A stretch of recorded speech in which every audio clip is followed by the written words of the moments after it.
Assalamualaikum warahmatullahi wabarakatuh.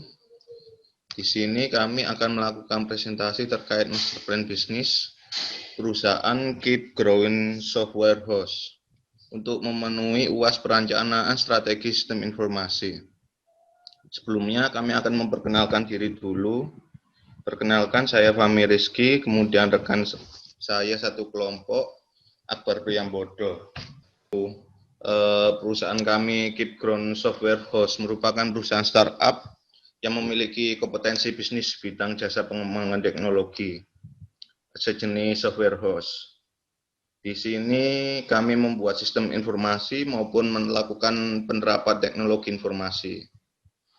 Dan juga kami di sini memiliki pengalaman di bidang HRM, akuntansi, inventory, dan ekspor-import manajemen.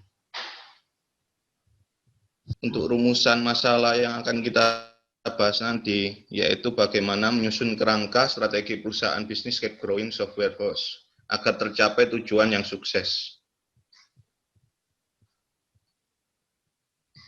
Batasan ide bisnis. Di sini kita memiliki batasan ide bisnis. Untuk skenarionya, yang pertama, perencanaan hasil strategi bisnis didapat dari analisis existing menggunakan SWOT, yaitu Strength, Weakness, Opportunity, Threat, kemudian dijabarkan ke matrix stones. Yang kedua, hasil perencanaan hasil strategi bisnis didapatkan dari pemetaan balance score. Untuk tujuan bisnisnya, kita berharap menjadikan perusahaan yang dapat memajukan teknologi informasi di Indonesia dengan menciptakan dan menata sistem informasi yang sesuai dengan kebutuhan pengguna. Selain itu, mengedepankan inovasi kreatif dan efisiensi, memberikan pelayanan yang terbaik, dan menghasilkan output sistem informasi dan teknologi informasi yang sesuai dengan kebutuhan pengguna. Selanjutnya, langkah kami merencanakan strategi bisnis Keep Growth Software House itu ada 3, yaitu yang pertama, analisis kondisi existing menggunakan metode SWOT. Yang kedua, generating strategi menggunakan TWOS. Dan ketiga, mapping strategi atau memetakan metode balance scorecard. Lalu untuk dijabarkan SWOT-nya, yang pertama adalah strength atau kekuatan, keunggulan, dan lain-lain. Yang pertama, tim kami memiliki pengalaman menangani sistem informasi di berbagai bidang. Lalu memiliki tempat co-working space yang dapat dimanfaatkan oleh tim yang ada. Dan yang ketiga, memiliki portofolio yang dapat menarik minat calon customer. Untuk weakness atau kelemahan perusahaan kami, kurangnya tim marketing yang melakukan promosi dikarenakan sistem promosi perusahaan masih melalui mulut ke mulut atau face to face. Yang kedua, kapasitas SDM terbatas mengingat tenaga kerja profesional masih terbatas. Lalu, jika proyek di luar pengalaman tim kami, maka diperlukan pendekatan identifikasi lebih lanjut.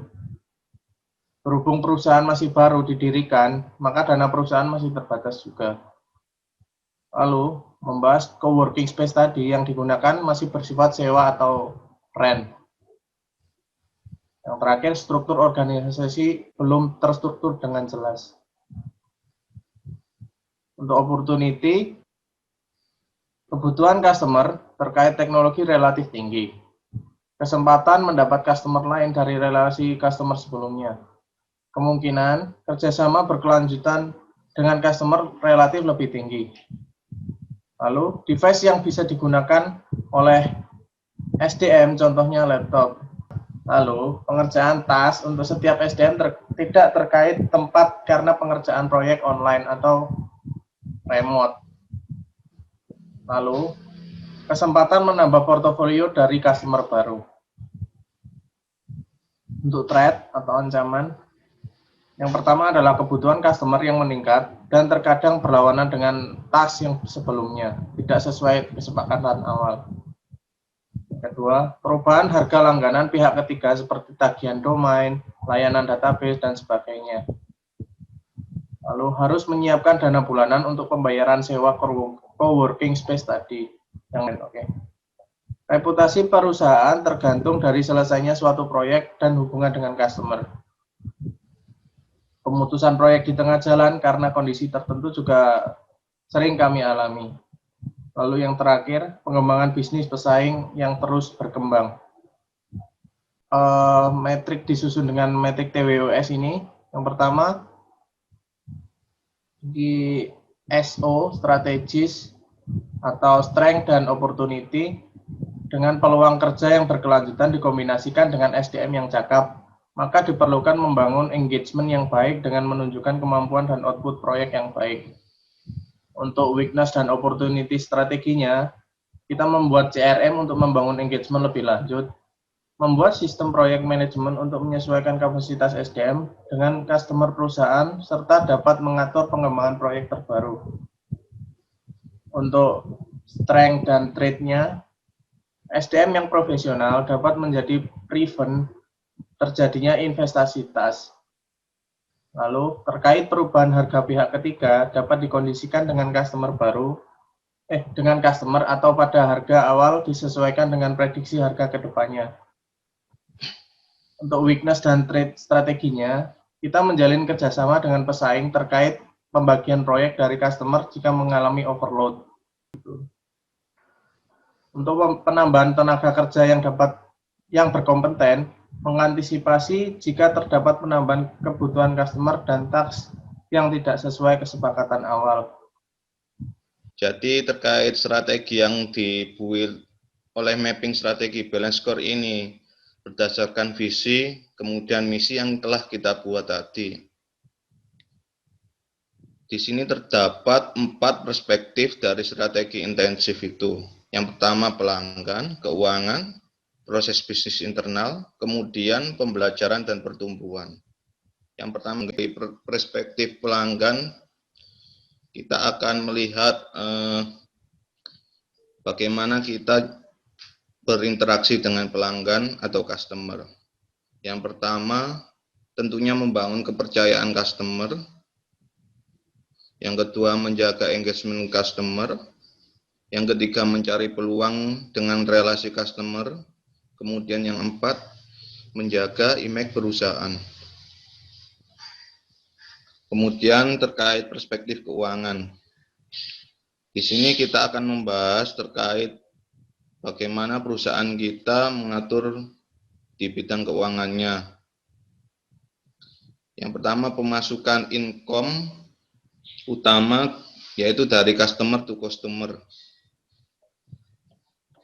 Jadi pemasukannya dari customer. Kemudian kedua, mengatur efisiensi pengerjaan proyek. Dengan mengatur efisiensi pengerjaan proyek, tentunya dana dapat ditekan lebih efisien juga. Kemudian yang tiga, mencari investor untuk modal tambahan. Modal tambahan ini tentunya dapat kita gunakan untuk memperlebar usaha kita. Kemudian yang keempat, menambah aset teknologi dan utility. Dengan penambahan aset teknologi dan utility, tentunya kinerja perusahaan kita akan lebih baik. Tapi perlu digarisbawahi, menyesuaikan dengan kebutuhan yang ada di perusahaan tersebut. Kemudian yang kelima, pemasukan setiap pegawai. Kita juga harus mengatur nafas untuk pemasukan perusahaan kita untuk dibagikan ke setiap pegawai juga. Kemudian untuk perspektif proses bisnis internal, terdapat 3. Yang pertama, meningkatkan dan mempertahankan kinerja SDM profesional. Jadi di sini kita bagaimana caranya mempertahankan kinerja SDM profesional dengan dihubungkan dengan perspektif pembelajaran dan pertumbuhan nanti. Kemudian yang kedua, memberi konsultasi kepada pelanggan secara inovatif, kreatif, dan efisien. Di sini untuk proses bisnis internal ini untuk menangani dari perspektif pelanggan itu. Jadi kan di sini ada membangun kepercayaan customer, menjaga engagement, ini termasuk perspektif proses bisnis internal secara konsultasi kepada pelanggan juga. Kemudian yang ketiga juga tersangkut kepada perspektif pelanggan, yaitu penerapan best practice ke dalam semua proyek. Jadi bagaimana cara penanganan kita dalam melakukan proyek secara best practice yang telah dibuat oleh para ahli. Kemudian yang terakhir, perspektif pembelajaran dan pertumbuhan. Di sini bagaimana kita meningkatkan individu pegawai yang ada di perusahaan kita. Yang pertama, training kemampuan, pengetahuan, manner, dan kerja tim pegawai.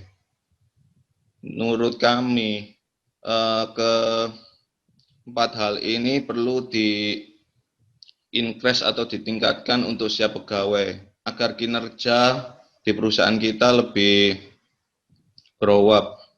Kemudian yang kedua, perencanaan jenjang karir pegawai. Di sini untuk meningkatkan motivasi pegawai, kemudian bonus tahunan untuk setiap pegawai juga ini merupakan untuk motivasi pegawai juga. Kemudian yang terakhir, memperlebar segmen dalam pengembangan suatu sistem informasi dan teknologi informasi dengan memperbanyak portfolio proyek dari pelanggan. Jadi hasil dari proyek akhir nanti dapat kita gunakan untuk portfolio proyek yang untuk perusahaan kita. Kami rasa itu untuk presentasi kami. Jika ada kekurangan kami mohon maaf. Wassalamualaikum warahmatullahi wabarakatuh.